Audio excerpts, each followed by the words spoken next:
Please have a seat. Thank you. Morning, everyone. And of course, I'm here with Mr. Jose Pepe Calderon, and you are the International Sales Manager for Farm Pak. Tell the folks what Farm Pak is all about. Well, Farm Pak is the marketing branch for barn farming, family-owned operation, tobacco farmers as well. And we got in the international business, seeing a huge opportunity. Really, on a personal level, was kind of like a need. I was offered a sales position back in 2004, which my English was terrible. And I was trying to make sales in the United States. And I just couldn't get the buyers to understand what I was trying to say. So kind of figured out that in Europe, most people speak English with an accent. So reached to the Department of Ag for contacts. They gave me a big list of contacts of companies that could be interested in importing the sweet potatoes, and got on the phone, working a lot of hours, working up 3 o'clock in the morning and getting much of the time for Europe. Till finally, after 6.5 months of trying, got the first order on the way. Now that's sort of interesting because you were born in Guatemala, went on to Costa Rica, went to school 3 degrees.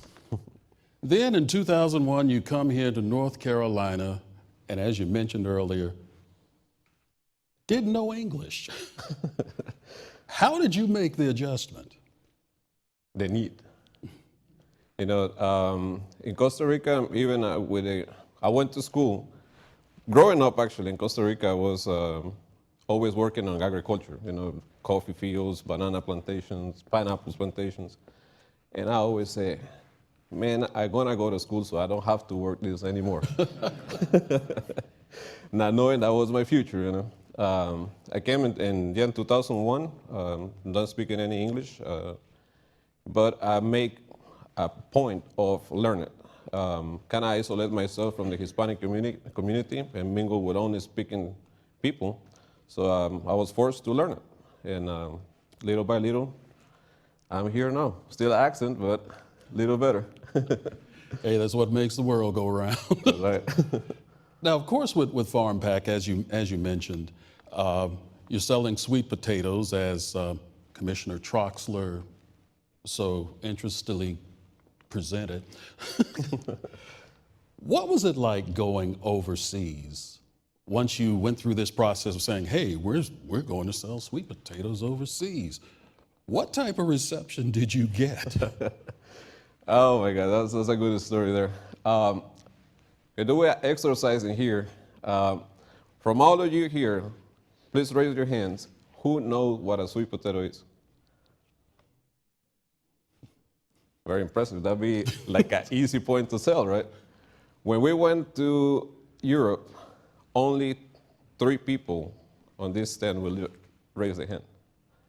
They didn't know what the sweet potato was, didn't have any idea how to cook it, they didn't know how it tastes.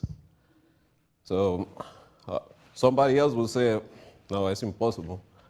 We took the challenge of educating people about it, that was during the era of eating healthy, was just starting. So they were trying to find a replacement for their staple white potato. So we started introducing the sweet potato, studying nutritional value, taste, how flexible, how versatile is cooking. In London, we partnership with a company in the UK to launch sampling in around the M25, which is about the 440 here in London. It's the heart of London. And the chain of supermarkets said, I'm in. So we say, okay, we're in, but we don't have the money. So what we can do, again, reach to the Department of Agriculture, and they appoint us to SOSTA, the Southern United States Trade Association. They help you marketing. So by matching funds, then we came with even give it another punch, call it the North Carolina sweet potatoes. So we get to stick to the people, you know? That's the sweet potato from North Carolina. And the chain hired, which some of you probably know, Jamie Oliver, which is known as the naked chef, to cook the sweet potatoes for 4 weekends in a row while we were sampling at the stores. And from there, after we did the 4 week of promotions, 700% sales increase. It was a tremendous hit, and obviously we couldn't be the only ones shipping and benefit the whole industry. Everybody else followed through. Which sort of leads me to my next question, and I think you probably have a great answer for it. Why is it important for agriculture, and we can even say specifically here in North Carolina, why is it important for agriculture to take that global plunge? It's very surprisingly to know once, for example, in the United States, we have what we call a US #1 grade, which is about the size of the potatoes that you got on your table. But since in Europe, people are used to eat smaller portions, this potato was too big for them. So we have to find a solution for that, as how we can match that. So by using the potato that was considered a #2 grade in the United States, and a lot of times taken to the deers on the trees, that was the size they wanted. So we developed packaging, news, different things, telling them this is the size you like. So we start shipping. So what we do now is extend the amount of product we can use out of the fields. You know, what it used to be out of grade became a premium. And just to let everybody know, Pepe was the one who left the potatoes, not Commissioner Troxler.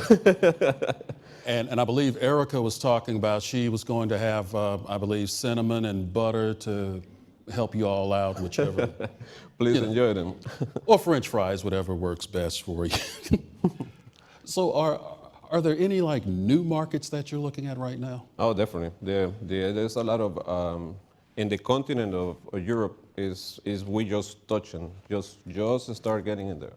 So Poland is one, and Turkey is another one that we work in. France is another one. Now the Caribbean as well, which I have the advantage there. And well, during the visit of the commissioner, I just mentioned it to Peter, they were traveling in Cuba, and that weekend we landed the first container of sweet potatoes into Cuba. Not knowing they were there, but kind of it happened. So it's a lot of interest about how healthy the sweet potatoes are, and teaching the people is the consumer. Sometimes the distributor or the supermarket don't know how to tell the consumer. So the research has to be at the consumer level, create that need for the supermarkets, be easier for them to say, yes, let's do it. And it works out. Now, as you go to these various countries with your product, how important is it that you make that connection with the people? Some people think, oh, I'm just going to sell some taters. That's what I'm going to do. Mm-hmm.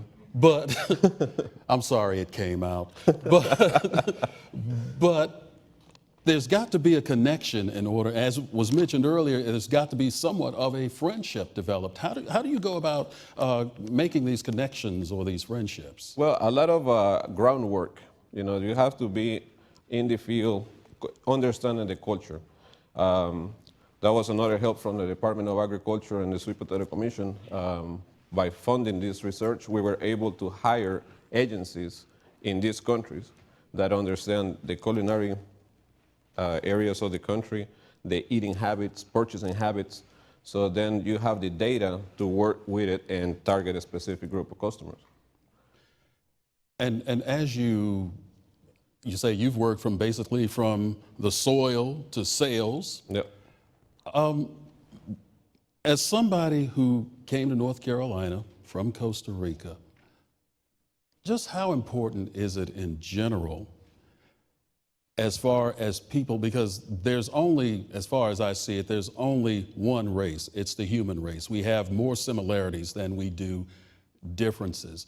What advice would you have for someone who is, say, coming through here and is of a different culture?